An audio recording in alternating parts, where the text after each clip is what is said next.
Assalamualaikum warahmatullahi wabarakatuh. Perkenalkan, nama saya Aisyah Dewi Yulani Puji Astuti dengan NIM A6101900093.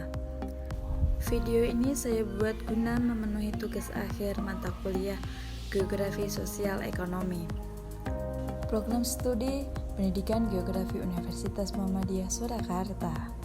Berikut ini merupakan poster green economy yang nanti kita akan bahas untuk video selanjutnya. Selamat menyaksikan. Penerapan green economy di Indonesia. Green economy merupakan sebuah sistem memajukan ekonomi, tetapi harus disertai oleh keseimbangan dengan kondisi alam. Pembangunan berjalan tanpa harus terjadi perusakan alam, sehingga bisa memberi manfaat dan nilai tambah bagi manusia.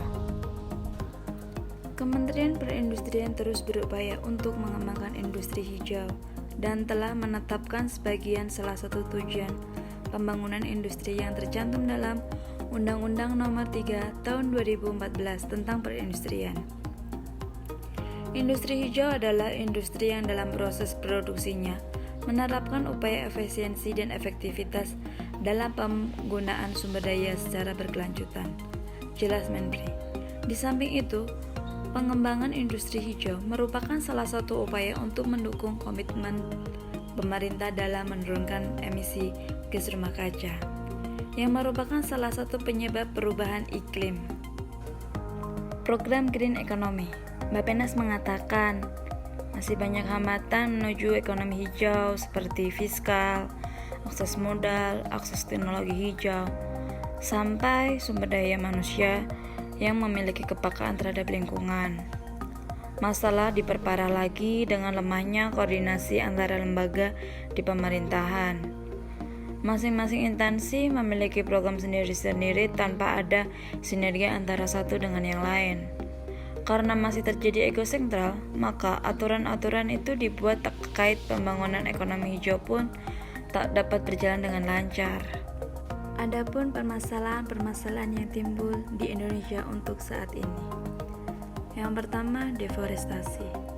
Penghutanan, penghilangan hutan, pengundulan hutan, atau deforestasi adalah kegiatan penebangan hutan atau tekakan pohon sehingga lahannya dapat dialihgunakan untuk penggunaan nirhutan, yakni pertanian, peternakan, atau kawasan perkotaan. Yang kedua, hilangnya keanekaragaman hayati.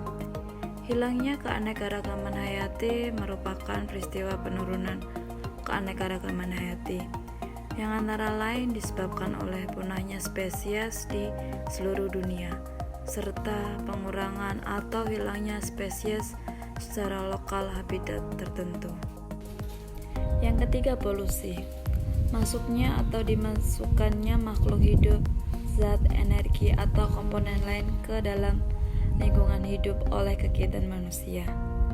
Pencemaran udara adalah peristiwa masuknya atau tercampurnya polutan unsur-unsur baik buatan manusia atau buatan alami. Yang keempat, degradasi tanah.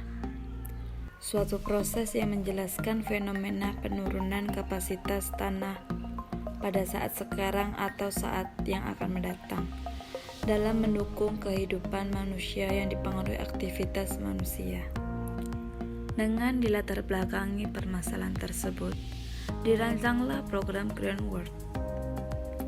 Program ini bertujuan untuk mewujudkan pembangunan berkelanjutan, di mana kelestarian lingkungan alam dan pertumbuhan ekonomi dapat terintegrasi dengan baik sehingga terwujudnya Indonesia yang berkualitas. Program utama Green Economy. Yang pertama, program energi.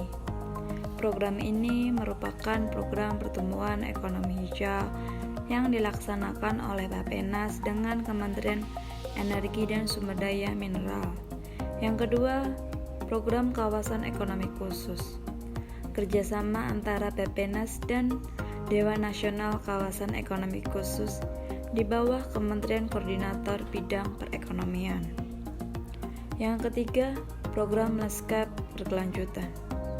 Latar belakang program ini berbasis lanskap dikarenakan hutan, gambut, dan lahan memiliki peran besar dalam kehidupan masyarakat di Indonesia. Yang keempat, program Green Challenge Fund memberikan dana kepada proyek-proyek di program ekonomi hijau. Pembiayaan atau dana tersebut dapat diperoleh jika proyek-proyek tersebut sudah memenuhi berbagai persyaratan yang telah ditentukan. Permasalahan yang dihadapi dalam program Green Economy. Yang pertama, kurangnya penghargaan terhadap sumber daya alam atau SDA. Permasalahan ini berhubungan erat dengan sumber daya manusia atau SDM, di mana masih banyak masyarakat Indonesia yang belum memberikan perhatiannya pada lingkungan alam. Masih banyak dari manusia atau masyarakat Indonesia yang belum peka terhadap kondisi lingkungan yang semakin menurun. Yang kedua, investasi dengan pola konvensional. Masih banyak investasi di Indonesia yang menggunakan pola-pola konvensional, di mana hanya mementingkan keuntungan semata tanpa memikirkan dampak terhadap lingkungan. Investasi dengan pola ini justru dalam ekspansinya akan memperparah kondisi lingkungan. Yang ketiga, masalah desain kelembagaan. Permasalahan ini merupakan hambatan yang cukup sulit untuk dipecahkan karena berhubungan erat dengan berbagai stakeholders. Kelembagaan di Indonesia bisa dibilang masih kurang efisien.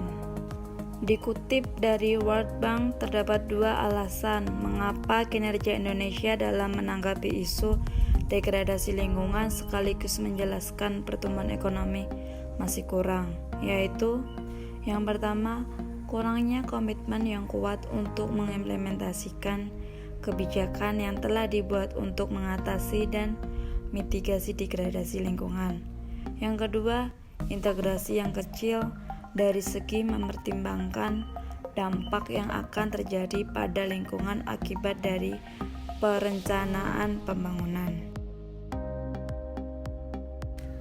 Permasalahan yang keempat, trade-off antara pertumbuhan ekonomi dengan kelestarian lingkungan. Seperti halnya dalam teori ekonomi klasik, di mana melihat kenaikan output dapat meningkatkan pertumbuhan ekonomi. Artinya, akan semakin banyak juga dapat dampak lingkungan yang terjadi akibat produktivitas tersebut. Dengan ini, Green World Program berinisiasi untuk mengatasi tantangan dari adanya trade-off tersebut. Yang kelima, allocative efficiency pada anggaran belanja pemerintah untuk research and development. Berdasarkan teori dan konsep inovasi oleh Richard 1928, Research and Development merupakan bentuk dari ciptaan inovasi sehingga nantinya dapat menghasilkan berbagai teknologi memadai untuk menghindari eksternalitas negatif dari industrialisasi. Peran pemerintah dalam menyediakan pelayanan publik melalui pemberian akses pendidikan dan penelitian yang mudah dan murah dapat mewujudkan percepatan dalam menciptakan sebuah inovasi.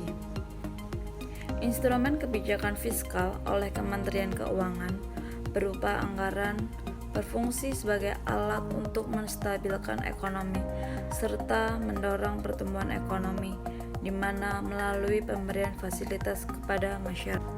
Penanganan permasalahan yang dihadapi Green Economy. Dalam menjalankan program Green Economy, tentunya tidak berjalan dengan mulus, namun pemerintah selalu berupaya melakukan peningkatan agar program ini dapat berjalan dengan baik. Dalam mengatasi masalah degradasi lingkungan, pemerintah mewujudkan komitmennya melalui Green World Program dengan dua capaian utama, yaitu sustainability dan green investment, menjadikan program ini memiliki nilai manfaat tinggi untuk membangun Indonesia ke depan dengan berkelanjutan. Solusi permasalahan yang dihadapi Green Economy. Program Green World ini tidak hanyalah mempertimbangkan mengenai masalah kerusakan lingkungan, namun juga mengenai grant enforcement, sehingga program Grant World ini diharapkan bisa mengimplementasikan ke setiap sektor industri yang ada di Indonesia untuk menciptakan iklim investasi yang baik untuk menarik para investor.